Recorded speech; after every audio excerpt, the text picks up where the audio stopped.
The Grip by The Plenteous Life. Born to transform. Your power to reinvent yourself. Welcome back to The Grip.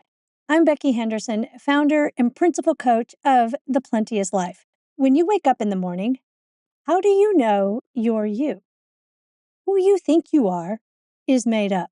Are you surprised to hear that? There's more. This made-up perception was made up at such an early age, you likely have no idea it ever happened. Who you think you are is really how you learned to see yourself. We're not suggesting there's anything wrong with who you think you are. We're not suggesting there's anything to change about it.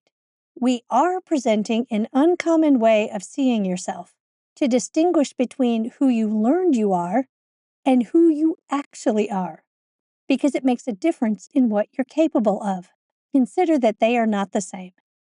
Consider that you have thoughts, opinions, beliefs, and emotions about yourself that you either inherited from those around you, or you made up yourself as a result of how life did or didn't turn out in your favor. Consider that those perceptions aren't inherently true. They're works of fiction. The perceptions you have of yourself today were invented and cultivated from the time you were young. And because they were invented, they can be reinvented. You are under no obligation today to be the person you were yesterday. Really. What would it mean for you to be free from the limits of who you learned you are? What if who you really are, and always have been, is reinventable? Reinvention is your birthright. The wisdom of reinvention. Today in The Grip, we're exploring what great minds have had to say about the possibility of reinvention for mankind. There is deep wisdom here. Use their words as tools to identify, examine, and release the outdated, disempowered perceptions holding you back. Consider how you might create your life next in the freedom that reinvention offers. George Bernard Shaw said, "Life isn't about finding yourself. Life is about creating yourself." Steve Jobs said, "For the past 33 years, I have looked in the mirror every morning and asked myself, if today were the last day of my life, would I want to do what I am about to do today? And whenever the answer has been no for too many days in a row, I know I need to change something." George Eliot said, "It's never too late to be what you might have been." Lao Tzu said, "When I let go of what I am, I become what I might be." James Altucher said, "Every day you reinvent yourself.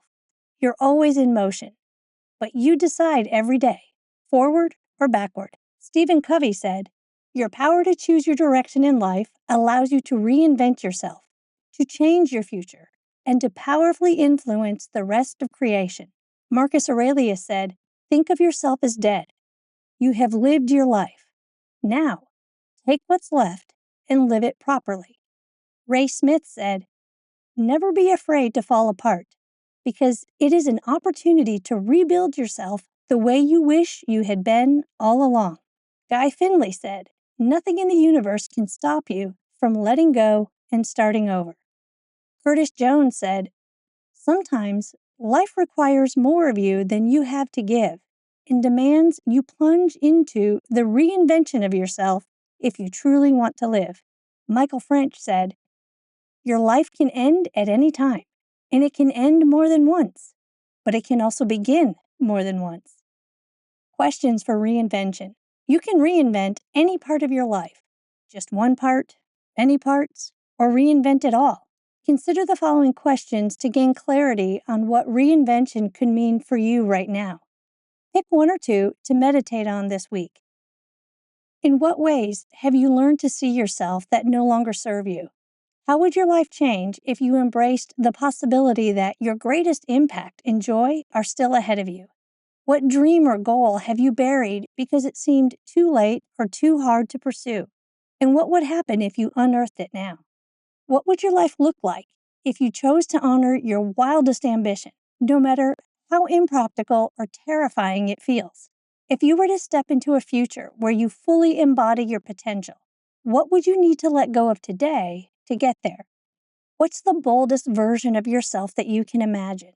And what about that vision scares you the most? If you were to design your ideal life from scratch, what would it look like? What are the beliefs or stories you're telling yourself that might be limiting your reinvention? What is the one thing you've been avoiding that you know will transform your life? And how would facing it now change everything? Who do you need to become in order to fully embrace this new chapter of your life? What challenges or resistance do you foresee in the process of reinvention? How will you address them? What will reinventing yourself cost you? And are you willing to pay that? What will not reinventing yourself cost you?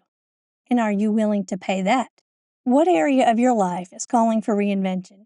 Realize that when you choose to reinvent yourself, the new you won't feel authentic for some time. And you'll be tempted to compare it to how real the old you feels.